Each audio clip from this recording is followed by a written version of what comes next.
So in this program, we use the pseudo-random numbers in order to estimate the area of two overlapping ellipses. So we are importing the pseudo-random number generator file from the war and piece which we have created in the other assignment file, which is used to generate the pseudo-random numbers, based on which now we are importing that in order to calculate the overlapping area of the ellipses. And first, let's execute to. So here we have two scenarios. One is a simple case wherein two ellipses of the circles lie on top of each other, which gives the estimated overlap area of 28.28. And the other case is another scenario where the two circles are overlapping, not on top of each other, but at a certain point, and the overlapping length over that given coordinates is close to 20. To present the ellipse class over here, so it takes the x and y coordinates, which are the instances of the point object, and the third attribute is the longest diameter of the ellipse. So the point 1 represents the first focal point of the ellipse, and the point 2 represents the second focal point of the ellipse.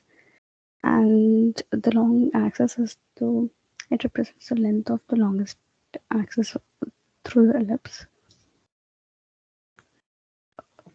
And the main accept or rejection of the algorithm lies around this loop. So this loop iterates over the number of samples which you have actually provided in the compute overlap of ellipses function. So it generates x and y coordinates within the bounding box of the square of the ellipse wherein the overlapping region lies in. So it checks if the point is inside the ellipse or not, and if it is inside the ellipse, it increments the overlap count and then calculates the total area accordingly. So the random x and y coordinates are generated within the range of the max axis minus the max axis and the plus minus, because since it is the longest diameter, we have the two coordinates for that as well. So the random x and y coordinates are those. It is generated within those, and for each generated point, it checks if it lies between. If the point is in between, the overlap count is incremented.